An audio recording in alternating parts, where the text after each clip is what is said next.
আমাদের হলদিউরা গ্রাম, এখানে সুতাং নদীর এখান দিয়ে একটা ভাঙন দেখা দিছে, মানে এই মুহূর্তে একটা ভাঙন দেখা দিছে। এই এলাকা একবার একাকার করে দিচ্ছে।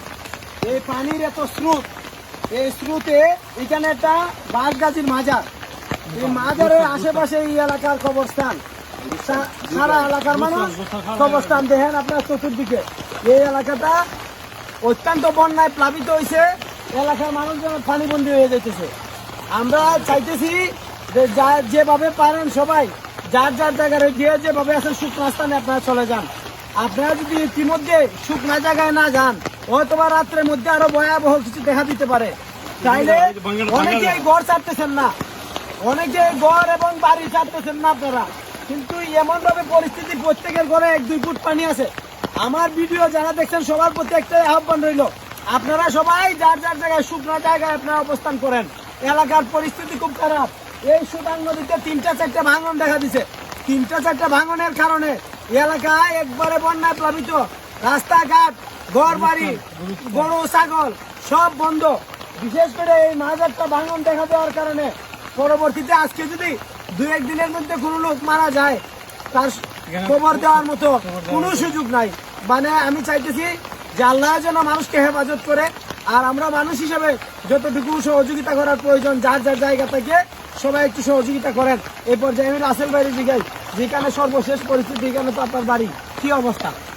এইখানে আমরা খুব অসহায় অবস্থায় আছি। আমাদের এই যে এই বাঙ্গনটা অনেকদিন যাবত, এখানে বাঙ্গাটা অনেকদিন আমরা গেছি, যাওয়ার পর কোনোদিন কাজ হয় নাই।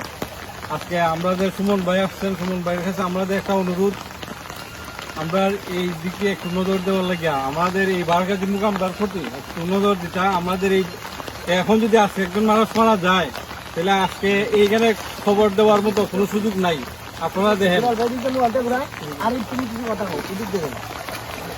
এই যে আমাদের এখানে আমি যে জায়গার মধ্যে আছি, এটি হচ্ছে গুরুস্থান, আমাদের হলদিয়া এবং হলদিউরার এই গুরুস্থান, একমাত্র গুরুস্থান। যদি আমাদের কেউ আজকে মারা যায়, আমরা দাফন করার মতো জায়গা এই নাই। দেখেন পাশে হচ্ছে আমার সুতাং নদী, এই যে গুরুস্থান। আমরা জৈনিক কোনো এক ব্যক্তির খবরের উপরে দাঁড়িয়ে আছি, এখানে দাফন করার মতো কোনো অবস্থা নাই। 1 সপ্তাহ ব্যাপী কোনো কিছু, কেউ যদি এই সপ্তাহের মধ্যে মারা যায়, কিন্তু দাফন করা যাবে না। এই বাঙ্গন, এই অনেক বড় বাঙ্গন ধরছে, এই হিসাবে দেয় পুরাটা এরিয়া প্লাবিত হয়েছে। কি বাড়ি ঘর থেকে মানুষ বেরোতে পারছে না, গৃহবন্দী ঘরবন্দী মানুষ কি কোনো উপায় খুঁজে না পাইয়া অনেকেই ঘর বাড়ি ফেলাইয়া পাশে যারা উঁচু স্থানে আছে তাদের কাছে গেছে। বাঙ্গনটা অনেক বড়, অনেকবার মানুষ এসে দেখে গেছে, কিন্তু কোনো কাজ হয় নাই। আমার নিবেদন থাকবো জনাব সাইদুল হক সুমন ভাইয়ের কাছে, যে সরজমিনে বিষয়টা দেখার পর দ্রুত অতি দ্রুত কাজটি সম্পন্ন করার জন্য।